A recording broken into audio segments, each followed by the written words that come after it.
Ano ba to?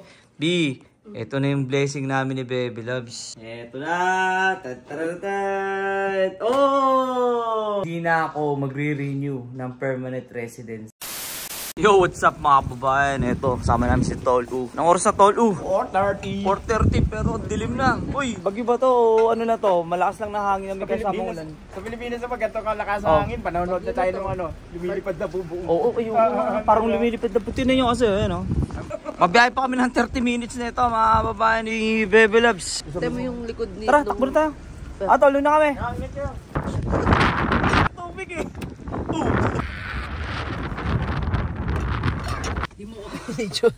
Ano? Hindi ko masara yung bintana. Paano ka mabibidyo? Hindi ko nga mabuksan yung pintuan ko dun. Yung nga no, hawi namin ni Baby Loves at balak sana nga namin i-shipping ni Baby Loves yung order ng kababayan natin doon sa Manitoba. Kaso nga lang, sarado na naman yung ano, Canada Post D. Bukas na lang, bibit-bitin namin ni Baby Loves. May malapit na Canada Post dito eh. Alam nyo tong company namin mga kababayan, nakadepende lang rin yung trabaho nito sa weather. Lalo na this time of the year. May ginagawa kami dito, tapatungkol sa farming ng mussels. So nakadepende rin yung company, yung pasok at trabaho ng company. Ngayon pag malakas ang ulan at lalo na pag malakas yung hangin at snow, sinasabi nila minsan sa amin wala kaming pasok. Uwi namin ni Baby Loves. Pagod gabi? Sakto lang. Sakto lang daw. So gawin namin, may papakita kami sa inyo. May share ako sa inyo yung good news mga babayan. Let's go! Yo, tinanong ko si Baby Loves kasi kung uunahan ko to, itong container truck na to. Kasi tignan nyo yung ano, ganyan na yung salamin mo, hangin, ulan. Kung hindi yan sana naulan o ano, kaya malakas ang hangin. Kanina ko pa ito naunahan. Pero tinanong ko si Baby Loves. Sabi niya sa akin, hindi, huwag mo na unahan.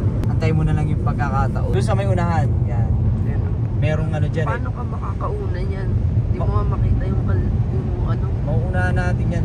Kita ko na yan dyan. Pag yan may kumana ng onte. Medyo kabisado ko itong lugar dito eh. So ito yung reality mga kababayan, no? Mga OFW dito sa abroad, sa Canada. Ulan, snow. Yan, talagang yan yung kalaban. pagpasok, after work, ayan ang aming na-experience dito, makapaghanap buhay lang. Kaya naman sinasabi ko sa inyo, yung mga kababayan natin na pag na-PR sa company, umaalis, nagkukpit o umaalis sila kasi hindi nila gusto yung ganito, magta-travel ka pa ng medyo malayo, ulan, malakas na hangin, tapos mag-i-snow. Mas pinipili nila, bakit naman talaga hindi dun sa malapit sa bahay nila? Marami naman trabaho dun sa Charlotte, diba? So kami, nag-i-stay kami rito kasi meron kaming rason ni Baby Loves bakit pa kami nag-i-stay. Kung ano yon, malalaman nyo sunod sasabihin namin sa inyo kung bakit nandito pa kami. Pwede naman sana kami lumipat sa ibang company na mas malapit sa apartment B, diba? Kaya kung nasa Pilipinas kayo at may kamag-anak kayo dito sa Canada, sa abroad, kakamustahin nyo kahit hindi katapusan D. Kasi kamustahin nyo, kamusta na po ba ang buhay, kamusta na po ba ang trabaho nyo. Hindi naman siguro lahat, pero talagang nai-experience nila to. Yung ganitong klaseng realidad dito sa abroad. Let's go. Yes. Sabi sa akin ni Baby Loves, daan muna kami dito sa Case. Bibili kami ng manok. Yung ano na siya, breaded na siya. Yung ready to eat na nokma. Iinitin na lang. Si Baby Loves kasi mahilig to magano eh. Luto niya rito, pinapaksiw niya to, mga kababayan, yung pata. Pata ba yung B? Oo, yan o. 643 kami. Balon-balunan. Ay hindi, ano to B? Puso. Buti pa ang nokma may puso. Whole chicken. Mas mura dun B, may $10 dun eh. Superstore. Chicken liver, mga kababayan. B, may balat na to. Ito yung hinahanap mo, di ba? Pork shoulder yung binibili ko. Ayun o. May balat. pork. Kasi bihira kami makakita ng ganito eh. Hindi ko nga alam bakit nila tinatanggalan ng balat yan eh. Ito may balat oh. Merong product yung company namin dito. Papakita ko sa inyo. Ayan, si Baby Loves oh. Yan, ayan oh. Kami gumagawa niyan yun. Pakita mo B. Hey. Alam niyo kung kailan ginawa ito. Ayan. ako nagsiset ng print niya eh oh. Ayan, ayan yung likod niyan. Ayan. Muscles yan mga kababayan. Doon yung ginagawa sa amin. Itong date na to ang tawag dito. Eh di magkano pala siya B? Oh, hindi nakalagay kung magkano. Sayang.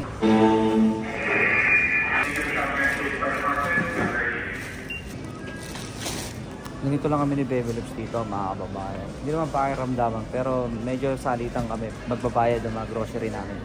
Pero depende yun sa sitwasyon ha. Magkano yun? 78. Medyo malakas yung hangin na naman. Eto na, malakas yung hangin. May liwanag pa dun B. oh. So yun nga mga kababayan, no? Uwi na nga kami ni Bebe Loves. Ang lamig sa labas, B. Plus 6 lang to, B, ha? Pero pag nasa labas ka, gawa nga ng malakas yung hangin, parang minus 5, B. At pag uwi namin, mamaya mga kababayan, papakita ko sa inyo. Sasabihin ko sa inyo kung ano yung isa sa mga blessing na dumating sa amin ni Bebe Loves. Masasabi kong blessing yung B na nakuha natin bago matapos ng taon. O, sa taon na ito. Yung blessing na yun dumating sa atin. So mamaya sasabihin ko sa inyo. Uy, B, ginagawa mo dyan?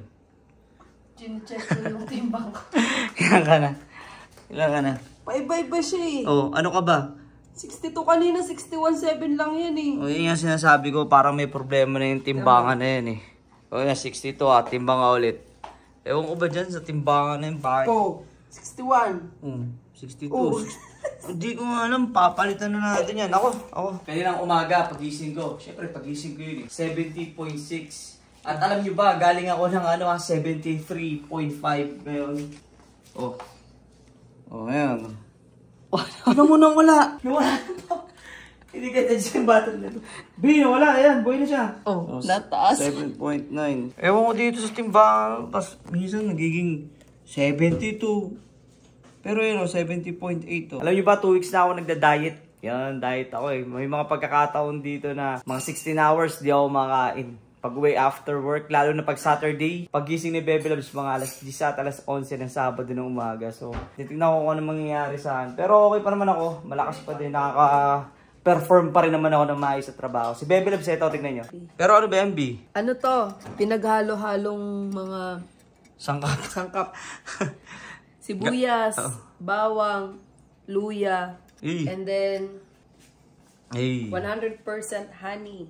Wala nga lang siyang tatak. Basta 100% Pure honey yan mga babae. Pure honey. So yun, titignan ko kung ano mangyari sa katawan ko. Sana maging okay lang.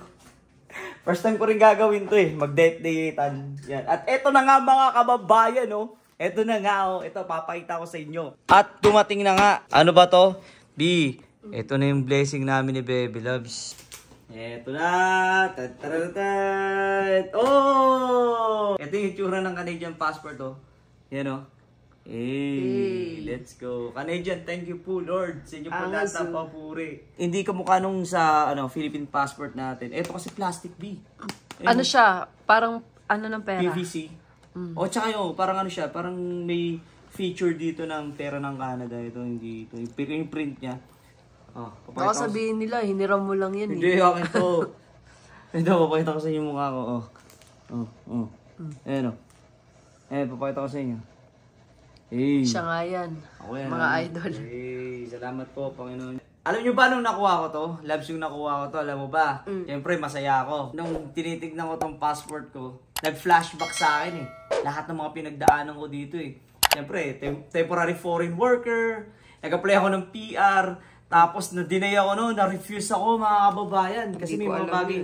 Hindi ko sinabi kay Bebe Loves yun. May mga bagay ako hindi na ipasa eh. Tsaka may mga mali doon sa application ko. Tapos yung nag-reapply naman ako, Loves, nag-COVID naman. Yung processing ng ng application ko ng PR, humaba naman, B. Dahil nga doon sa COVID na yun, paghaba ng processing ng application, may mga pagkakataon sa buhay ko. Nag-apply ako ng rito, extension ng work permit. May pagkakataon pa ako hindi nakakapasok sa trabaho. Bakit? Hindi ako nagre-report kasi bawal. Hindi ka po pwede magtrabaho dito ng pag wala kang status. Wala kang status, wala kang working visa. So, nag-apply ako ng extension. Habang hinihintay ko yun, hindi ako napasok. Ilang days ba? Ilang days ka hindi pumasok? Siguro mga isang linggo may get, mga ganun. Siyempre, baka mabanggit nyo, ano naman kung citizen ka na at meron ka ng Canadian passport. Pumasok rin sa isip ko yan, napatanong din ako sa sarili ko. Ang una pumasok sa isip ko, pwede na ako bumoto at pwede ka na mag-travel to over 185 countries na visa-free. At tingin ko, marami pa namang rights, benefits o privileges kapag citizen ka na rito sa Canada. Pero isa talaga sa pinaka-favorite ko, gustong-gusto ko doon sa privilege benefits na yun ng bilang isang Canadian citizen. Hindi na ako magre-renew ng permanent residence. Ayoko na mag-iisip pa ako para sa application para mag-stay ako dito sa Canada. At eto nga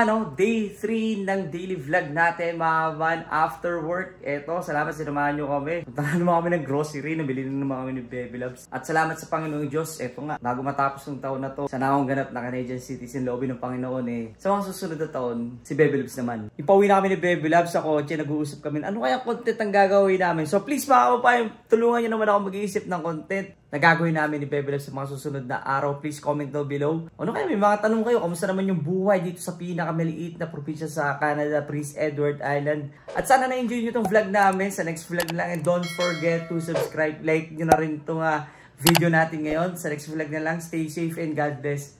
God first. Let's go!